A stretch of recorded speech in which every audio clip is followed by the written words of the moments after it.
Alors bonjour à tous, aujourd'hui nous terminons notre introduction au livre des psaumes avec cette vidéo intitulée Devenir vivante psalmodie. Alors le texte que je vais vous lire pour terminer cette introduction est un texte écrit par Robert Le Gall, abbé de Kergonan, le 3 mai 98 lors du 101e anniversaire de la fondation de l'abbaye de Kergonan.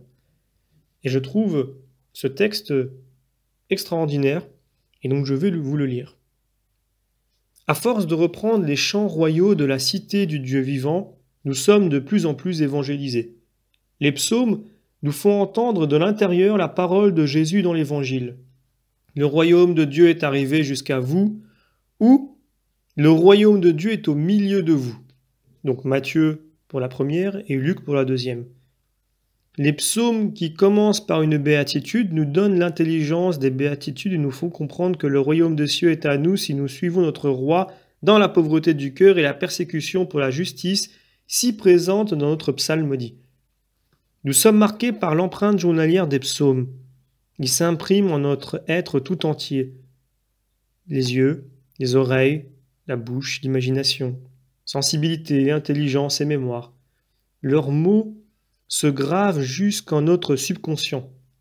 Dans Les Frères Karamazov, Dostoïevski a écrit ces lignes suggestives. Il y a un remarquable tableau du peintre Kramkoï intitulé Le Contemplateur. C'est l'hiver. Dans la forêt, sur la route se tient un paysan en houppelande déchiré et en bottes de tille qui paraît réfléchir. En réalité, il ne pense pas. Il contemple quelque chose. Si on le heurtait, il tressaillerait et vous regarderait comme au sortir du sommeil, mais sans comprendre.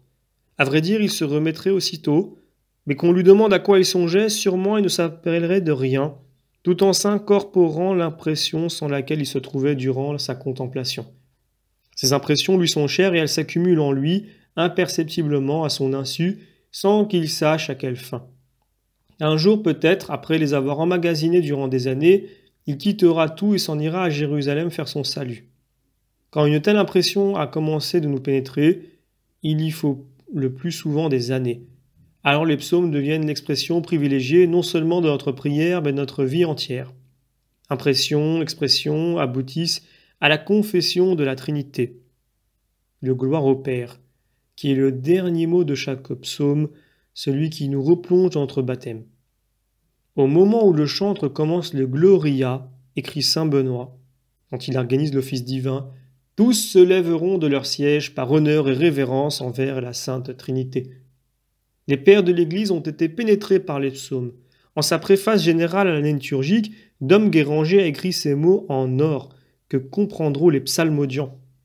Ces saints docteurs des premiers siècles, ces divins patriarches de la solitude, où puisaient-ils la lumière et la chaleur qui étaient en eux et qu'ils ont laissé si vivement empreintes dans leurs écrits et dans leurs œuvres, si ce n'est dans ces longues heures de la psalmodie, durant lesquelles la vérité simple et multiforme passait sans cesse devant les yeux de leur âme, la remplissant à grand flot de lumière et d'amour.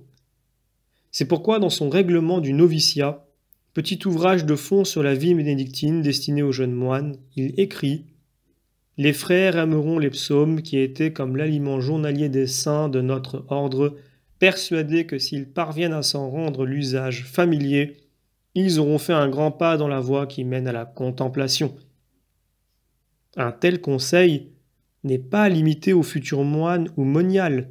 Sœur Élisabeth a su le faire sien et le transmettre par l'ouvrage que nous livrons au public.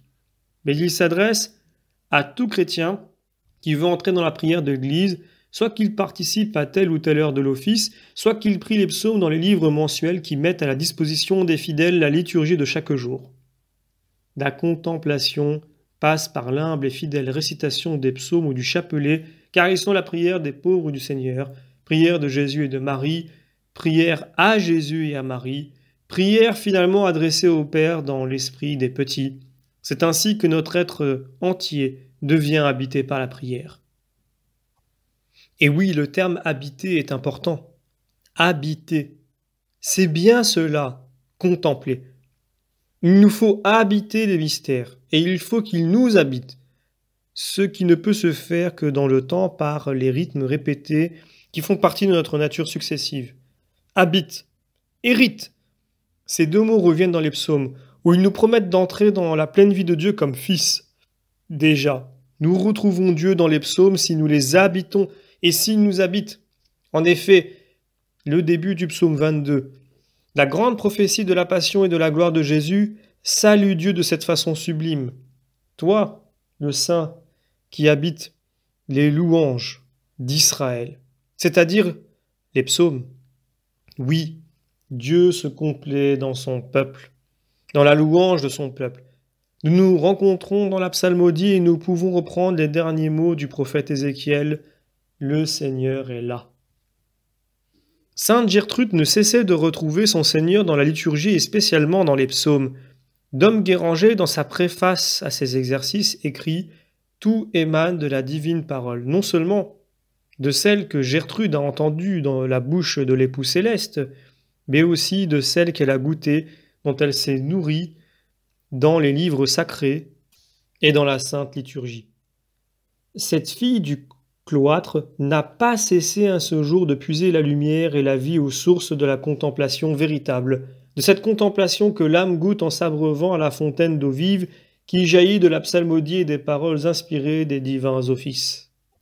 Cette fille du cloître n'a pas cessé un ce jour de puiser la lumière et la vie aux sources de la contemplation véritable, de cette contemplation que l'âme goûte en s'abreuvant à la fontaine d'eau vive, qui jaillit de la psalmodie et des paroles inspirées aux divins, des divins offices. Elle s'est tellement enivrée de cette liqueur céleste qu'elle ne dit pas un mot qui ne dévoile l'attrait qu'elle y trouve. Telle est sa vie, si complètement absorbée dans la liturgie de l'Église que nous voyons constamment, dans ses révélations, le Seigneur arriver près d'elle, lui manifester les mystères du ciel. La mère de Dieu et les saints se présenter à ses regards et l'entretenir à propos d'une antienne, d'un répond, d'un introïte, que Gertrude chante avec délice et dont elle déguste toute la saveur. N'est-ce pas cela, psalmodier avec goût, comme le recommande saint Benoît avec le psaume 47, ou bien savourer la psalmodie? Cela n'est pas réservé aux filles du cloître, comme nous l'avons déjà remarqué. Dom Guéranger prévient aussi cette objection. La Sainte Église, lorsqu'elle met dans notre bouche les psaumes du roi prophète, n'ignore pas que leurs expressions dépassent trop souvent les sentiments de notre âme. Mais le moyen d'arriver à l'unisson avec ces divins cantiques n'est-il pas de les réciter fréquemment avec foi et humilité et d'obtenir ainsi la transformation que nul autre moyen n'aurait opérée? Gertrude nous détache doucement de nous-mêmes et nous conduit à Jésus-Christ en nous précédant de loin, mais en nous entraînant après elle.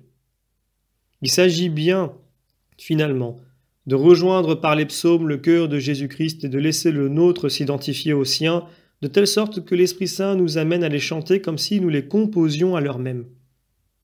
C'est l'enseignement de l'abbé Isaac dans les conférences de Cassien. En ressentant dans notre cœur les sentiments qui ont fait composer un psaume, nous en devenons, pour ainsi dire, les auteurs.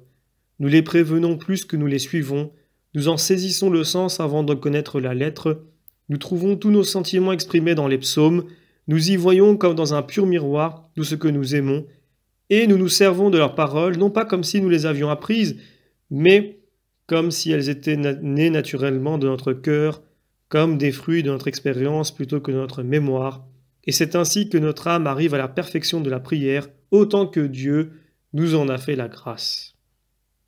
Il nous reste à prier les uns pour les autres, en Église, comme les saintes Mechtilde et Gertrude aimaient le faire, afin que Dieu donne à nos frères et à nos sœurs, proches ou lointains, la grâce de la contemplation au fil des mots de la psalmodie, que Dieu habite.